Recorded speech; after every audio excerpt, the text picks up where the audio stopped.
Welcome to example 2 and 3, multiplying matrices. This example is very similar to example 2, except for we have more numbers. So what I want to look at is first, can I multiply it? So I need to look, I have 1, 2, 3 columns, and it matches with 1, 2, 3 rows. So each number here has a number to match with over there. So yes, I can multiply these two matrices. Now because I have more numbers, it's not exactly going to look like a coordinate. It's going to look like a coordinate in a three-dimensional grid. So it would have an X, Y, and a Z. So again, I'm going to make a table. And I'm going to take each row from the first matrix and make a coordinate. So I would do 1, 0, 3, and then 2, negative 1, negative 2. And again, I want to list the columns of the second one. So the first one would go negative 2, 1, negative 1. The next one would go 4, 0, 1.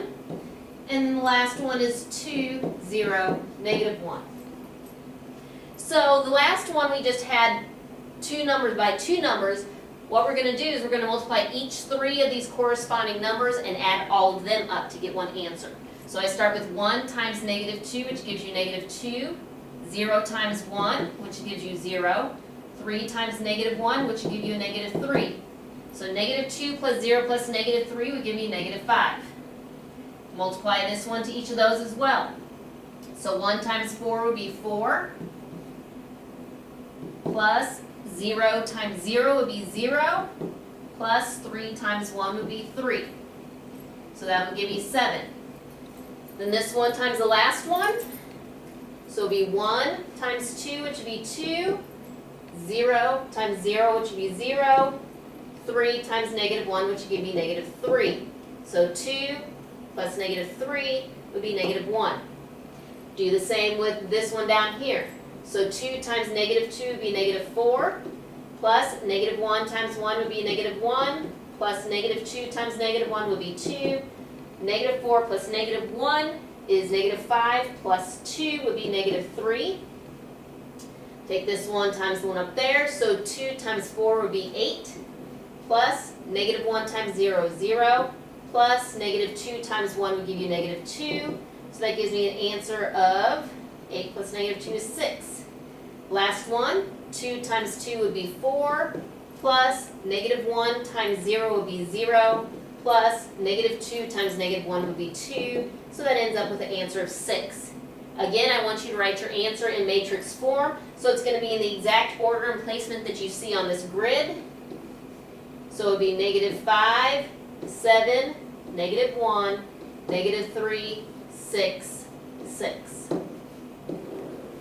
And that's your answer matrix. Our last example we're going to look at here is looking at when I have a matrix that has a variable in it, how am I going to find that answer? So what you need to do is you need to take a look at the row it's in.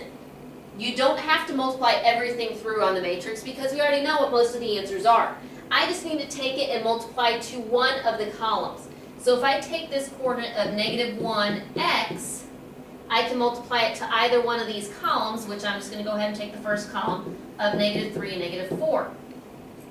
Well, if I multiply them out, negative 1 times negative 3 would give me 3, plus x times negative 4 would give me negative 4x.